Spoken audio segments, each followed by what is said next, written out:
کرنا نہیں آتی. تو وہ خود کھانا. پھر آپ صلی اللہ علیہ وسلم نے رجم کا حکم دیا. جب ان کو رجم کیا گیا, غامدی صاحب تو رجم کے منکر ہیں, فلمیں تو آ رہی ہیں مارکیٹ میں, آتی رہیں گی, یہ آتی رہیں گی, ان سے متاثر نہ ہوں.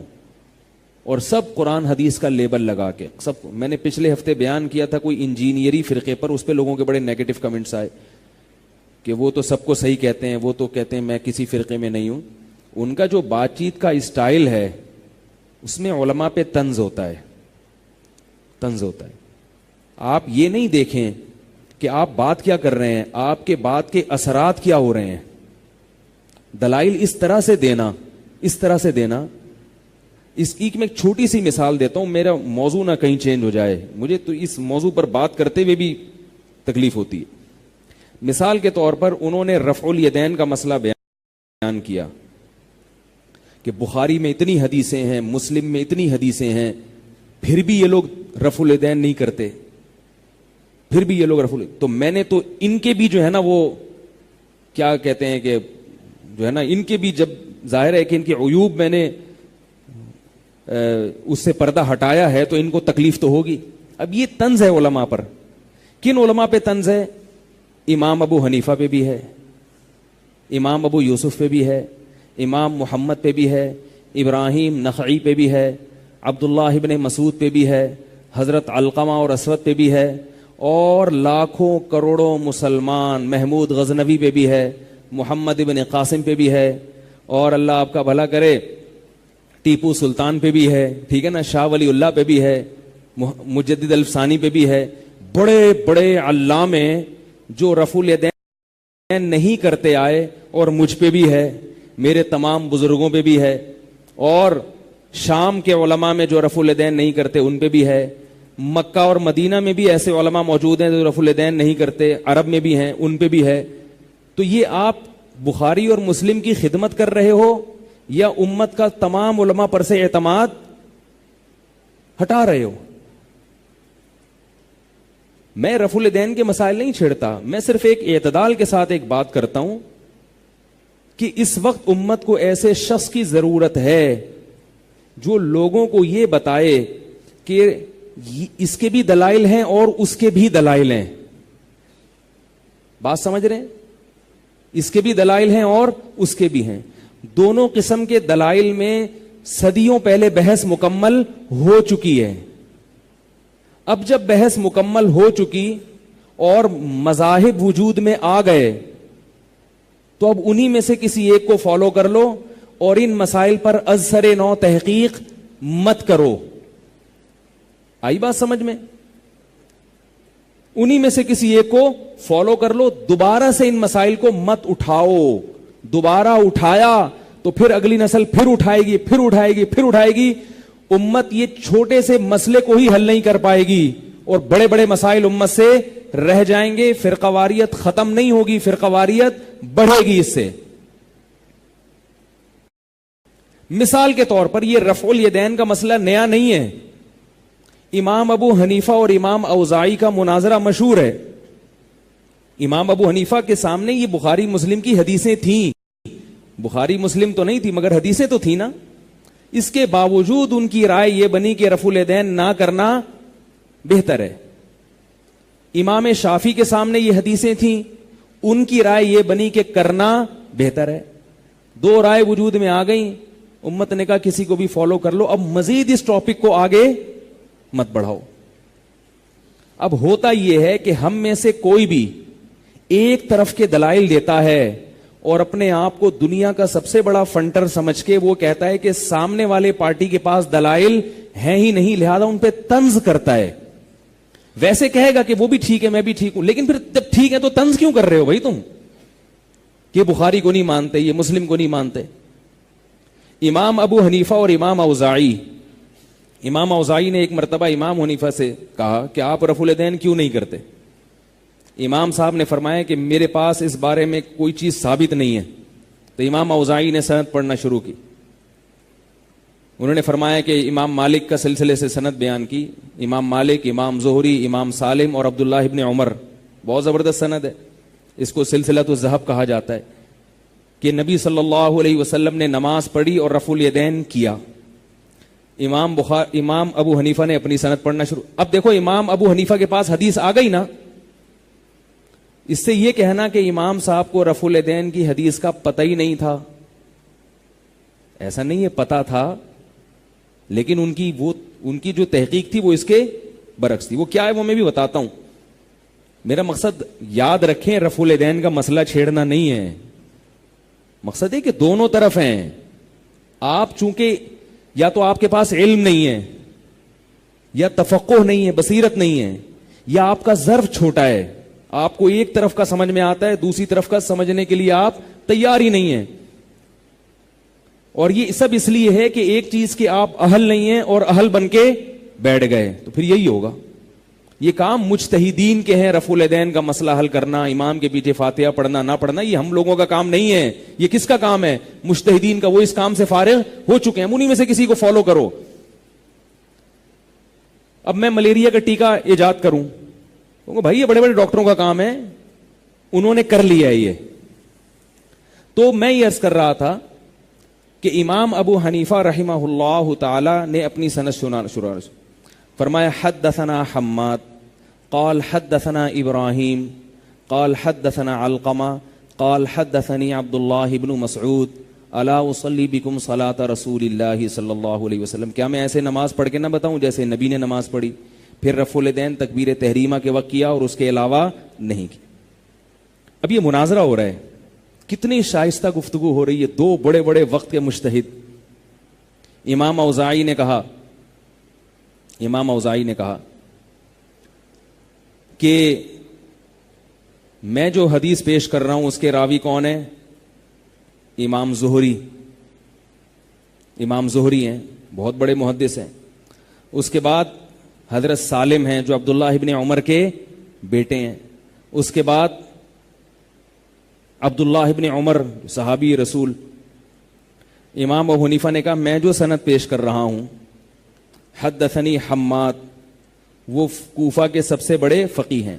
یہ مناظرہ پڑھے ہوئے مجھے 20-25 سال ہو گئے ہیں، تو الفاظ کو پکڑنے کی کوشش نہ کریں، کیونکہ آج کل یوٹیوب پہ ایک کلپ یہ بھی آ جاتا ہے کہ امام صاحب نے تو یہ نہیں بلکہ یہ کہا تھا. میں مفہوم بیان کر رہا ہوں، کیونکہ میں اس ٹاپک کے لیے بھی بیٹھا نہیں تھا یہاں پہ. یہ تو ایک درمیان میں ضمناً بات آ گئی، ورنہ اس پہ بھی لوگ پکڑ لیتے ہیں. اصل چیز کو نہیں دیکھتے کہ جو آدمی مضمون بیان کرنا چاہ رہا ہے وہ کیا ہے. تو انہوں نے کہا کہ حماد بہت بڑے فقیہ تھے کوفہ کے، اور یاد رکھو حماد جو ہیں بخاری اور مسلم کے راویوں میں سے. اور دوسرا کیا؟ ابراہیم نخعی رحمہ اللہ تعالی ہمارے اسلاف میں ان بزرگوں میں سے ہیں جن کا جگہ جگہ امام بخاری نے بہت عزت اور احترام سے نام لیا ہے. اور فقیہ بھی تھے، صرف محدث نہیں تھے، ساتھ ساتھ فقیہ بھی تھے. اور پھر فرمایا دوسرے ہیں علقمہ. فرمایا تم نے علقمہ کے مقابلے میں پیش کیا ہے عبداللہ ابن عمر کو. یعنی جو میری سند جا رہی ہے، جو پیرالل چل رہی ہے نا سند، تمہاری سند میں اس کے بعد راوی آ رہے ہیں صحابی، میری سند میں آ رہے ہیں تابعی. فرمایا کہ علقمہ صرف اس لیے عبداللہ بن عمر سے کم تر ہیں کہ صحابی نہیں ہیں، ورنہ علم میں ان سے کم نہیں ہے. وہ عبداللہ بن عمر کو صحابی ہونے کی فضیلت حاصل ہے، مگر یہ دعویٰ کرنا کہ وہ علقمہ سے علم میں زیادہ ہیں، یہ دعویٰ نہیں کیا جا سکتا. اور پھر آگے فرمایا اس کے بعد میری حدیث کے راویوں میں عبداللہ ابن مسعود، ان کے بارے میں فرمایا اما ابن مسعود فہو ابن مسعود. عبداللہ بن مسعود وہ تو عبداللہ ابن مسعود ہیں، ان کے بارے میں کیا کہوں. کیا مطلب؟ اب یہاں سمجھو کہ محدثین کے استدلال کا انداز کیا ہے. امام ابو حنیفہ حدیث کے راویوں میں یہ نہیں دیکھ رہے کہ محدث کون ہے، محدث تو دونوں طرف ہیں. وہ یہ دیکھ رہے ہیں کہ میں جو سند پیش کر رہا ہوں وہ محدث ہونے کے ساتھ ساتھ ان کا شمار فقہا میں ہوتا ہے، اور آپ جو راوی پیش کر رہے ہو ان کا شمار محدثین میں ہوتا ہے، فقہ میں ان کا شمار ان لوگوں سے زیادہ نہیں ہے جن کو میں نے پیش کیا. کیا مطلب؟ کہ حدیث کو سمجھنا یہ کام ہے فقہا کا. زیادہ اچھا کون سمجھا ہے؟ وہ لوگ جن کو میں نے پیش کیا. اب میں اس کو بحث چھڑ گئی کیونکہ اتنی بات کر دی نا، تو اس پہ اب کلپ آنا شروع ہو جائیں گے، یہ حدیث ضعیف ہے، یہ فلانا ہے. 5 منٹ کے اندر اندر جلدی سے سمیٹتا ہوں کہ ادھر چل پڑے ہیں پھنس گئے ہیں اب.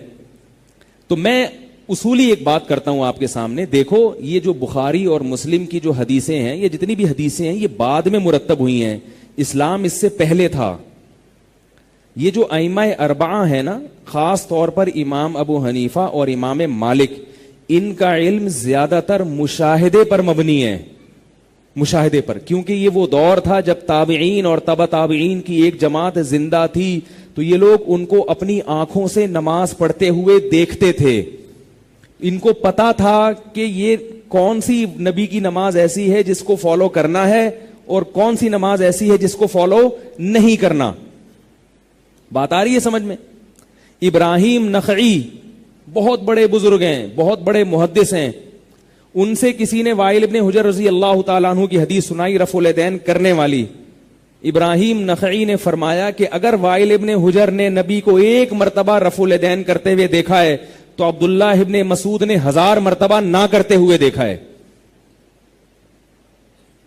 لہذا میں کس کو فالو کروں گا اس میں؟ عبداللہ ابن مسعود کو.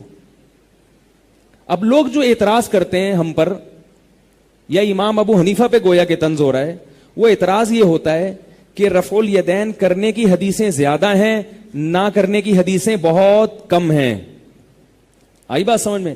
تو یاد رکھو, کرنے کی حدیثیں زیادہ اس لیے ہیں کہ جو چیز کی جاتی ہے اس کو بیان کیا جاتا ہے, جو چیز نہیں کی جاتی اس کو ہائی لائٹ نہیں کیا جاتا. نبی نے جب جب رفع الیدین کیا صحابی نے بیان کر دیا, جب نہیں کیا تو اس کا تذکرہ نہیں کیا. بات آ رہی ہے سمجھ میں؟ بھائی دیکھو, آپ کے گھر میں کوئی بندہ آیا, وہ جو کام کرے گا آپ وہ تو بیان کرو گے, جو نہیں کرے گا وہ تھوڑی بتاؤ گے آپ. میرے گھر میں ستار بھائی آئے تھے, انہوں نے چائے بھی پی تھی, میں نے ان سے دودھ کا پوچھا, انہوں نے دودھ بھی پیا, انہوں نے کھانا بھی کھایا, چلے گئے. یہ ہوتی ہے رپورٹ. اب آپ رپورٹ پیش, میرے گھر میں ستار بھائی آئے تھے, انہوں نے کپڑے بھی تبدیل نہیں کیے, انہوں نے بریانی بھی نہیں کھائی, پلاؤ بھی نہیں کھائی, کھچڑی بھی نہیں کھائی. بھائی لاکھوں چیزیں جو انہوں نے نہیں کھائی. انہوں نے شربت بھی نہیں پیا, انہوں نے کولڈ ڈرنک بھی نہیں پی, انہوں نے پیپسی بھی نہیں پی, انہوں نے, بھائی یہ بتا دو کیا پیا؟ انہوں نے ڈیو پی, اس کا مطلب پیپسی نہیں پی, اس کا مطلب باقی بوتلیں نہیں پی. تو جو چیز نہیں کی جاتی اس کو راوی بیان نہیں کرتے. آئی بات سمجھ میں؟ اس لیے رفع الیدین کی جو حدیثیں تھیں وہ تو آ گئیں, نہ کرنے کی روایتوں کو صحابہ نے بیان نہیں کیا. اب سوال یہ پیدا ہوتا ہے کہ پھر امام ابو حنیفہ کو پتہ کیسے چلا کہ نہ کرنے کا عمل زیادہ ہے, کرنے کا عمل کم ہے؟ یہ پتہ کیسے چلا؟ اس کا قرینہ کیا ہے؟ اس کا قرینہ صحابہ کا عمل. صحابہ میں زیادہ تر صحابہ رفع الیدین کے بغیر نماز پڑھا کرتے تھے. میں اس موضوع پر بہت لمبا جاؤں گا نا تو پھر وہی بحث. گل ویلے دی تے پھل موسم دا. امام بخاری کے شاگرد ہیں امام ترمذی. امام ترمذی مذاہب کو نقل کرنے میں بہت محتاط سمجھے جاتے ہیں. امام ترمذی نے رفع الیدین کی حدیث ذکر کی اور اس کے نیچے لکھا وَبِهِ يَقُولُ بَعْضُ أَهْلِ الْعِلْمِ مِنْ أَصْحَابِ النَّبِيِّ صلی اللہ علیہ وسلم. یہی مذہب ہے بعض اہل علم کا صحابہ میں. کیا مذہب؟ رفع الیدین کرنا. آئی بات سمجھ میں؟ نیچے حدیث لکھی ہے رفع الیدین نہ کرنے کی. نیچے کون سی حدیث لکھی ہے؟ رفع الیدین نہ کرنے کی. نہ کرنے کے نیچے لکھا ہے, خود جا کے ترمذی میں دیکھ لیں, نہ کرنے کے نیچے لکھا ہے وَبِهِ يَقُولُ غَيْرُ وَاحِدٍ مِّنْ أَهْلِ الْعِلْمِ مِنْ أَصْحَابِ النَّبِيِّ صلی اللہ علیہ وسلم. یہی مذہب تھا بہت سارے صحابہ کا اہل علم میں. یہ کون کہہ رہا ہے؟ امام بخاری کے شاگرد. ان الفاظ سے پتا چلتا ہے کہ رفع الیدین کرنے کا مذہب امام ترمذی کی نظر میں تھوڑے صحابہ کا تھا اور نہ کرنے کا مذہب, بولو بھائی, زیادہ صاحب. اس پر فوراً کوئی اشکال کر سکتا ہے کہ بھائی جو پہلا اشکال تو لوگ یہ کریں گے کہ ہم نے نبی کا کلمہ پڑھا ہے, صحابہ کا نہیں پڑھا, ہمیں حکم ہے نبی کی حدیث کو فالو کریں, صحابہ کو فالو نہیں کریں. تو اس کا جواب فوراً دے دیا کریں, ہم نے تو نبی کا پڑھا تھا, صحابہ نے کس کا کلمہ پڑھا تھا؟ ہے بھائی, آپ حدیث کی ایسی تشریح کرو جس سے صحابہ اور نبی کا تضاد ختم ہو جائے، یہ بہتر ہے، یہ ایسی تشریح کرو جس سے آپ تو نبی کے ساتھ کھڑے اور صحابہ کو آپ نبی سے سائڈ ہٹا دیں کہ ان کو نہیں پتا تھا ہم لوگ کو بتائے. آ رہی ہے بات سمجھ میں؟ تو صحابہ میں جو امام اس پہ اور بہت سارے دلائل ہیں، میرا موضوع نہیں ہے، یہ موضوع نہیں ہے، تو صرف ایک اشارے دے رہا ہوں، اور میں کرنے والوں پہ طنز نہیں کر رہا. انہوں نے روایتوں، انہوں نے کہا بعض صحابہ کرتے تھے نا، اور روایت بھی ہیں تو بس ٹھیک ہے. انہوں نے نہ کرنے والی روایت کو بیان جواز پہ محمول کر دیا کہ بھئی نہ کرنا بھی جائز ہے، اس لیے صحابہ نہیں کرتے تھے. ہم کہتے تھے کہ نہیں، امام حنیفہ کی رائے یہ کہ نبی صلی اللہ علیہ وسلم کی اکثر نماز وہ رفع الیدین کے بغیر تھی. ابتدائی دور میں آپ صلی اللہ علیہ وسلم نے رفع الیدین بہت زیادہ کیا ہے، لیکن یہ کیونکہ کثرت رفع الیدین خشوع و خضوع کے منافی ہے، بار بار ہاتھ اٹھانا پڑتا ہے، تو اس لیے آپ صلی اللہ علیہ وسلم نے اس میں کمی کی. اس کی سب سے مضبوط دلیل سنن نسائی کی صحیح حدیث ہے کہ نبی نے 2 سجدوں کے درمیان بھی رفع الیدین کیا ہے اور پھر اس کو ترک کیا ہے آپ صلی اللہ علیہ وسلم نے. تو امام صاحب کہتے ہیں جیسے اس کو ترک کر دیا تو باقی میں بھی ترک کر دیا، تو کیا ہو گیا اس میں؟ یہ ان کی رائے ہے. اب اس پہ کہنا کہ یہ لوگ بخاری کو نہیں مانتے، مسلم کو نہیں مانتے، حدیثوں کو نہیں مانتے، تو یہ سوائے امت میں پھوٹ ڈالنے کے اور کچھ بھی نہیں ہو رہا. بہت مضبوط ان کے دلائل ہیں. تو امام ترمذی کیا کہتے ہیں؟ صحابہ میں اکثریت نہیں کرتی تھی. اب نہیں کرنا یہ اس کی علامت ہے کہ رسول اللہ صلی اللہ علیہ وسلم کا رفع الیدین نہ کرنے کا عمل زیادہ تھا، کرنے کا عمل کم تھا. ہاں میں اس پر اشکال کر رہا تھا، بعض لوگ یہ اشکال کر سکتے ہیں کہ بھائی ہم نے کلمہ کس کا پڑھا ہے؟ نبی کا، صحابہ کا نہیں. تو اس کا جواب ہے کہ صحابہ نے کس کا کلمہ پڑھا تھا ہے بھائی. دوسرا اشکال یہ کر سکتے ہیں کہ جو صحابہ رفع الیدین نہیں کرتے تھے ہو سکتا ہے ان کو رفع الیدین کی حدیثیں معلوم نہ ہو. یہ اس لیے غلط ہے کہ امام ترمذی یہ نہیں کہہ رہے وہ بھی یقول غیر واحد من اصحاب النبی، یہی مذہب ہے بہت سارے صحابہ کا، یہ نہیں کہہ رہے وہ بھی یقول غیر واحد من اہل العلم من اصحاب النبی. صحابہ میں جو علماء تھے ان میں بہت سوں کا یہ مذہب ہے. تو کیا علماء کو نبی کی نماز نہیں پتا ہوگی جو صبح شام نبی جو نماز پڑھ رہے ہیں رفع الیدین سے پڑھ رہے ہیں کہ بغیر رفع الیدین کے پڑھ رہے ہیں؟ کیا صحابہ کو یہ علم نہیں ہوگا؟ کیوں بھائی؟ دوسری بات یہ کہ نبی صلی اللہ علیہ وسلم کی وفات جہاں ہوئی ہے اس شہر کا نام کیا ہے؟ بولو نا. مدینہ. اس شہر کا نام کیا ہے؟ مدینہ. اور اس وقت نہ بخاری تھی نہ مسلم تھی. اس وقت حدیث یہ نہیں تھی حدثنی فلان قال حدثنی فلان، مجھ سے یہ کہا فلاں راوی نے کہ نبی نے یہ فرمایا.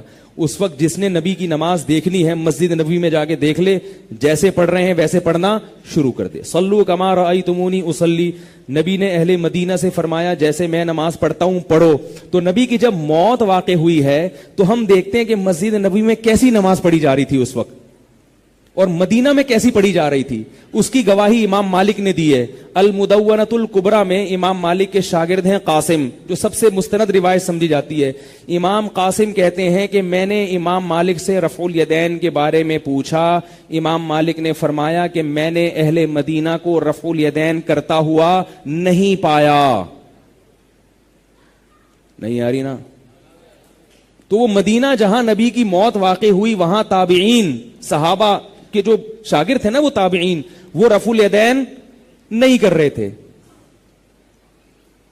تو اس سے بھی استدلال کیا گیا ہے کہ بھئی یہ تو بخاری مسلم تو تھی نہیں، یہ تو فالو کر رہے تھے، سینہ بسینہ دیکھ رہے تھے. دوسرا علم کا سب سے بڑا مرکز تھا اس وقت کوفہ. کیوں مرکز تھا یہ بھی بتا دوں. اس لیے کہ آخری خلیفہ حضرت علی جو دار الخلافہ ہوا کرتا ہے، آپ کو پتہ ہے علم کا مرکز ہوتا ہے. جیسے ایک زمانے میں بغداد تھا، تو حضرت علی جب ہجرت کر کے گئے ہیں کوفہ، 1400 صاحب علم صحابہ بڑے بڑے علامے وہ حضرت علی کے ساتھ کہاں چلے گئے؟ کوفہ میں. اور وہاں عبداللہ ابن مسعود جیسے فقیہ پہلے سے موجود تھے. عبداللہ بن مسعود کا تو بہت بڑا مقام ہے، اتنا بڑا مقام ہے کہ ابن تیمیہ فرماتے ہیں کہ فقہ میں، فقہ کا مطلب قرآن اور حدیث سے مسائل نکالنے میں، اللہ نے جیسے عبداللہ بن مسعود اور ان کے شاگردوں کو شہرت دی ہے ایسی شہرت اللہ نے کسی کو نہیں دی. ایسی شہرت کسی کو بھی نہیں ملی. اور حضرت ابو موسیٰ اشعری نے فرمایا ایک دن عبداللہ بن مسعود کی طرف اشارہ کر کے، لا تسألونی ما دام فیکم ھذا الحبر موجودا، مجھ سے اس وقت تک مسائل نہ پوچھا کرو جب تک تمہارے درمیان یہ علامہ موجود ہیں. وہ ایک دوسرے کا احترام کرتے تھے. وہ نہیں کہتے میں قرآن حدیث سے بتاتا ہوں مجھ سے پوچھو، یہ والا کیا کر رہا ہے اس سے نہیں پوچھو. تو بھائی وہ جانتے تھے کہ قرآن حدیث میرے پاس بھی ہے، ان کے پاس بھی ہے، لیکن وہ اعتراف کر رہے ہیں یہ زیادہ اچھا سمجھتے ہیں مجھ سے، کیونکہ صحابی تھے نا، تربیت ہوئی بھی تھی. آج کل جو نئی نئی فلمیں آ رہی ہیں ان بیچاروں کی تربیت نہیں ہے. کبھی کسی بزرگ کی جوتیاں سیدھی نہیں کی انہوں نے، کسی بزرگ سے ڈانٹ نہیں کھائی. علم حاصل کرنے کے لیے اپنے آپ کو مٹانا پڑتا ہے، تواضع پیدا کرنی پڑتی ہے، انکساری پیدا کرنی پڑتی ہے. آئینہ بنتا ہے رگڑے لاکھ جب کھاتا ہے دل، کچھ نہ پوچھو دل بڑی مشکل سے بن پاتا ہے دل.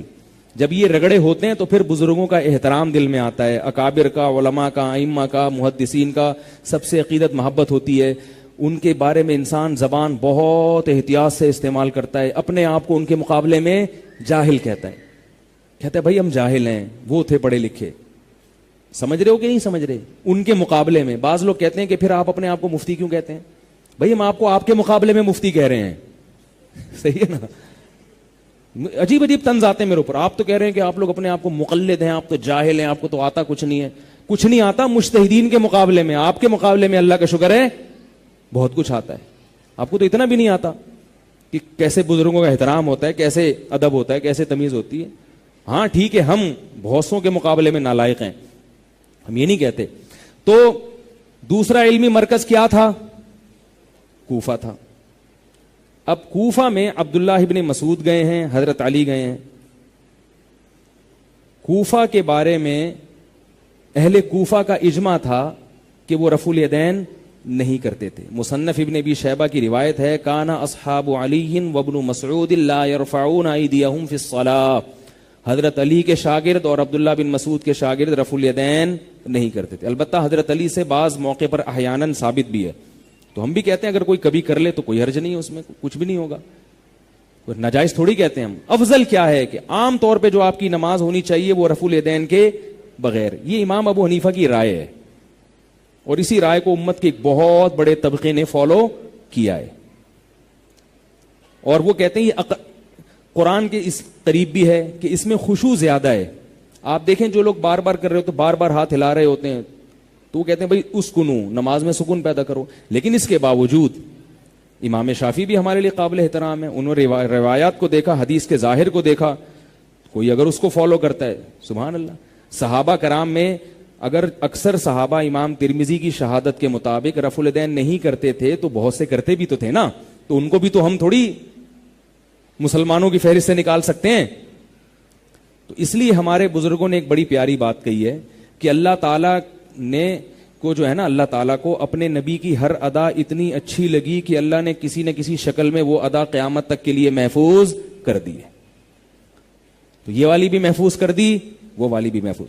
لیکن یہ جو بیچ والی ہے کہ یہ والا ادھر والے کو اور وہ والا ادھر والے پہ طنز مارے، کیونکہ یہ طنز کیے جا رہے ہیں، طنز مارے جا رہے ہیں. یہ بخاری کو نہیں مانتے، یہ مسلم کو نہیں مانتے، یہ فلاں کو نہیں مانتے، یہ یوں کو نہیں مانتے. تو اہل کوفہ بھی نہیں کرتے تھے. تو یہ دو بڑے بڑے علمی مرکز تھے. اگر یہ نہیں کر رہے تو اس کے نہ کرنے کو بھی دلیل سمجھا گیا ہے کہ بھئی نبی صلی اللہ علیہ وسلم کا زیادہ تر عمل یہ تھا. باقی وہ میں نے وجہ بتا دی کہ رفع الیدین کی حدیثیں. اچھا ایک آخری بات، ترمذی کی جو حدیث ہے عبداللہ بن مسعود کی رفع الیدین نہ کرنے والی، اس کو بھی یہ لوگ کہتے ہیں ضعیف ہے، اور عبداللہ ابن مبارک کے حوالے دیتے ہیں. عوام کے پاس کامل علم نہیں ہوتا، عوام کو مغالطے میں ڈالنا بہت آسان ہے. حقیقت یہ ہے کہ عبداللہ ابن مسعود سے ترمذی میں دو روایتیں ہیں. ایک روایت میں آتا ہے کہ نبی نے ایسے نماز پڑھی اور صرف تکبیر تحریمہ میں رفع الیدین کیا. ایک روایت میں آتا ہے کہ عبداللہ بن مسعود کہتے ہیں میں وہ نماز پڑھ کے بتاؤں جو نبی نے پڑھی، اور اس میں بھی آتا ہے صرف پہلی میں رفع الیدین کیا. تو عبداللہ بن مبارک نے پہلی والی حدیث کو ضعیف کہا ہے، دوسری والی کو نہیں کہا. تو اب لوگ مغالطے میں آ جاتے ہیں، علم نہیں ہوتا یا بیچارے کنفیوز ہوتے ہیں، اجتہاد تو ہے نہیں نا، تو وہ عبداللہ بن مبارک کا مقولہ پہلے والے کے بجائے دوسرے پہ فٹ کر دیتے ہیں. دوسری حدیث کو تو امام ترمذی نے خود صحیح کہا ہے، ایک نسخے میں حسن صحیح کہا ہے، ایک نسخے میں حسن کہا ہے. تو اس لیے کہہ رہا ہوں کہ پبلک کا کام نہیں ہے ان بکھیڑوں میں پڑے. لوگ کہتے ہیں میں خود تحقیق کروں گا رفع الیدین کی، تو کرو نا آپ تحقیق. ایک ترمذی کی حدیث کی تحقیق کرو کہ یہ صحیح ہے یا نہیں. اسی میں 1 مہینہ چاہیے آپ کو، اتنی مغالطیں ہیں اس میں. وہ ایک نسخہ اٹھا کے لے آئے گا، ایک دوسرا نسخہ. ہمارے ایک دوست نے ترمذی کی حدیث پہ مناظرہ شروع کر دیا کسی سے. دوست کا دعویٰ تھا یہ صحیح ہے، ان حضرات کا دعویٰ تھا یہ ضعیف ہے. 1 مہینے وہ مناظرہ چلتا رہا ہے. میرے دماغ بھی کھاتا رہا. میں نے کہا اللہ کے بندے مجھے کچھ اور کرنے دے. وہ نسخے قدیم قاف میم کے نسخے اٹھا کے لے آئے. کیا لکھا ہے بھائی ان بحثوں میں؟ چھوڑو سب. ایک بات تھی امام ابو حنیفہ کی رائے بن گئی، امام شافعی کی اس کے خلاف ہو گئی، رائے وجود میں آ گئی، کتابوں میں لکھ لی گئی، علماء نے فتویٰ دے دیا بھائی ان میں سے کسی ایک کو فالو کر لو، سب کو صحیح سمجھو، آگے بڑھو. اب کوئی دوسرا کام کرو، اب شادیاں کرو، اب بچے پیدا کرو، کوئی مسئلہ نہیں ہے. تبھی یہ شادیاں نہ کرنے کا وبال ہے. جن لوگوں کی 2-2 3 ہوتی نا، وہ اتنے بکھیڑوں میں پڑے ہوتے. ایک بیوی والا جو ہے نا، سارے یہ مسائل وہ پیدا کرتا ہے. اس کو کوئی ٹینشن نہیں ہوتی. بچے بھی ہو گئے، بچے اسکول بھی چلے گئے. اب وہ آئے گا یار وہ گرین والے کیا کہہ رہے ہیں ٹھیک ہے یار وہ رفع الیدین، وہ تم لوگ نے جو حدیث پیش کی وہ ضعیف ہے، وہ انجینئر صاحب نے تو کہا وہ صحیح ہے، اس نے تو اتنے دلائل دیے، اب آپ اس کے خلاف. اس لیے میں کہتا ہوں کہ اپنے آپ کو کسی اچھے کام میں لگاؤ گے، بچے پیدا ہوں گے تو آپ میرے پاس آؤ گے، حضرت کچھ بتاؤ یار پیدا تو ہو گئے، کوئی ختنے سینٹر بتا دو کہاں ختنے کرواؤں ٹھیک ہے نا. حضرت وہ بھاگ گئی گھر سے، حضرت یہ مسئلہ ہو گیا. وہ پھر ان بکھیڑوں میں پڑتا ہی نہیں ہے. پھر وہ اولاد کی تربیت، اس کو میں عالم بناؤں، اس کو واعظ بناؤں، مفتی بناؤں، اس کو انجینئر بناؤں، اس کو ان چکروں میں. جیسے آپ اگر دنیا میں جائیں گے نا، ایک ہال سے باہر نکلیں گے تو آپ کو ان سے بڑے بڑے اختلافات نظر آئیں گے. لوگ اللہ کے وجود ہی کے منکر ہیں. انگریز کہتا ہے تو رفع الیدین کی کر، رفع الیدین کے بغیر کر، میں نماز ہی نہیں مانتا ٹھیک ہے. انگریز کیا کہتا ہے؟ یہ نماز کہاں سے نکالی، انجوائے کرو لائف کو، کیا وضو کر رہے ہو، استنجا 1 گھنٹہ بیٹھ گئے استنجے میں لگا دے ہو، لوٹے لے کے گھوم رہے ہو تم لوگ، کیا ہے ترقی نہیں کر سکتے. انگریز تو ان باتوں پہ اعتراض کرتا ہے. لبرل لوگ جو ہے نا ان کو تو استنجے پہ بھی وہ غصہ آتا ہے. یہ کیا ہے، کھڑے کھڑے پینٹ زپ کھولو، پیشاب کرو، نکلو یہاں سے. یہ کیا مولویوں نے بنایا ہوا ہے، وہ بیٹھو لیٹرین میں جانے کی دعا، لیٹرین سے نکلنے کی دعا ہے بھائی.